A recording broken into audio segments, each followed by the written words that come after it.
जिल्ह्याची खबरबात या बातमीपत्राचे प्रायोजक आहेत Mac Care super speciality hospital Ahmednagar.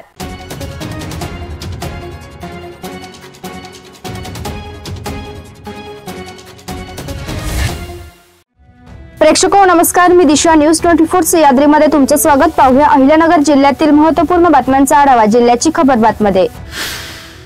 विश्वासाला श्रद्धा सबुरीचा संदेश देणाऱ्या श्री साईनाथांच्या समाधीस्थळी गुरुवारी 107व्या पुण्यतिथी उत्सवाच्या मुख्य दिवशी भक्तिभावाचा महासागर उसळला। देश विदेशातील लाखो भाविकांनी रात्री दिवस साई समाधीचे मनोभावे दर्शन घेतले। मंदिर व परिसर विद्युत रोषणाईने उजळून निघाला।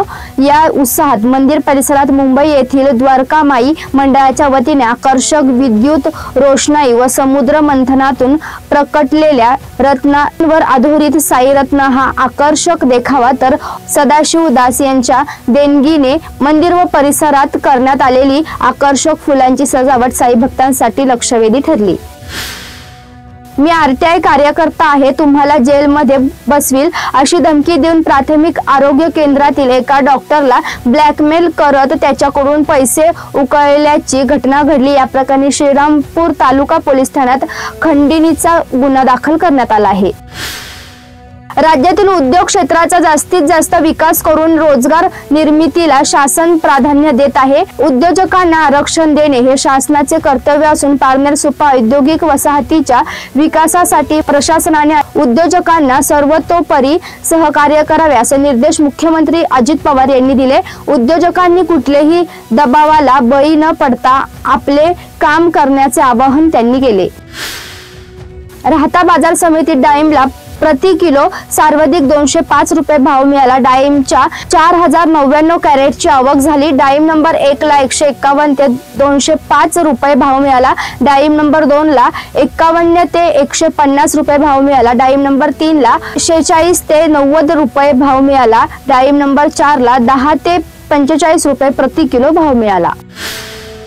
यंदाच्या जोरदार पावसाने सर्वत्र हाहाकार केला असल्याने पाणी पातळी वाढणार आहे। त्यामुळे ऊस पिकाला सुगीचे दिवस येण्याची शक्यता वाटत असून अतिवृष्टी साखर उद्योगाला कृपदृष्टी ठरणार असल्याचे दिसत आहे। यंदा ऊस उत्पादन वाढणार असून ऊस गळीत हंगाम उभारठ्यावर आला आहे। साखर कारखान्याची यंदाची गळतीची तयारीही सुरू झाली आहे।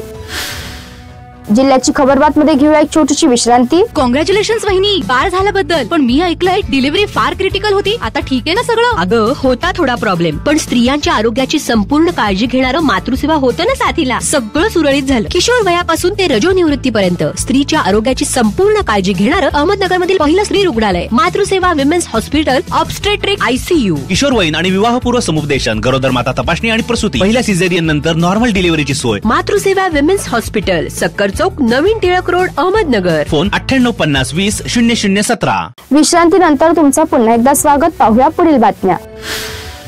श्री क्षेत्र भगवानगड येथे भक्त सेवा व सामाजिक विकास कामांसाठी 4 हेक्टर वनभूमी वापरण्याला केंद्र सरकारने अखेर अंतिम मंजुरी दिली आहे। याबाबत मुख्यमंत्री देवेंद्र फडणवीस यांनी सोशल मीडियावर पोस्ट करून त्यांची माहिती दिली। फडणवीस यांनी म्हटले की श्री क्षेत्र भगवानगड ट्रस्ट खरवंडी येथील वनभूमीचा वापर भक्तगणांच्या सुविधांसाठी रुग्णालय, सामाजिक प्रशिक्षण केंद्र, वाहन पार्किंग करण्याची मागणी नामदेव शास्त्री महाराज आणि संस्थेने केंद्र सरकारकडे केली होती।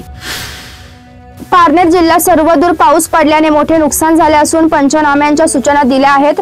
दिवाळीच्या आत नुकसान भरपाई खात्यावर जमा करण्यात येईल, त्यामुळे शेतकऱ्यांनी खचून जाऊ नये। उपमुख्यमंत्री मंत्रिमंडळ यांच्या पाठीशी आहे असा आधार उपमुख्यमंत्री अजित पवार यांनी शेतकऱ्यांना दिला आहे। कारखान्याची आर्थिक कार्यक्षमता वाढीसाठी येणाऱ्या हंगामात ऊसाचे जास्तीत जास्त गाळप झाले पाहिजे, त्याचबरोबर त्यांचे गुणवत्तापूर्ण तांत्रिक परिणाम सुद्धा मिळाले पाहिजेत। त्यासाठी साखर कारखान्याच्या शेतकरी विभागाबरोबर कारखान्याचे तांत्रिक विभागातील सर्व कर्मचाऱ्यांवर महत्त्वाची जबाबदारी राहणार आहे। उत्पादनाबरोबरच उत्पादकता वाढीसाठी सर्व कामगारांनी पुढाकार घ्यावा असे आवाहन माजी मंत्री शंकरराव गडाख यांनी केले। कर्ज वसुली चांगली झाल्याने गोरेश्वर पतसंस्थेला आर्थिक बळ मिळाले. तसेच राखीव व अन्य निधी 20 कोटी असून संस्थेची आर्थिक स्थिती भक्कम आहे. त्यामुळे गोरेश्वर पतसंस्था कर्जदार, कर्मचारी व सभासदांच्या सहकार्याने पुन्हा उभारी येईल असा विश्वास अध्यक्ष प्रति पानमंद व उपाध्यक्ष अंबादास रसाळे यांनी व्यक्त केले.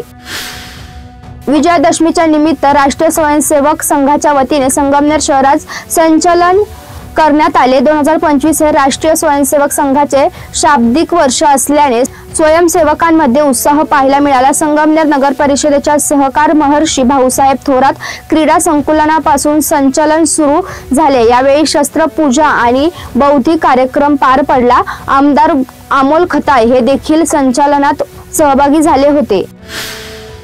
जिल्ह्याची खबरबात मध्ये आपण इथेच थांबतोय. तुम्ही पाहत राहा न्यूज 24 सह्याद्री.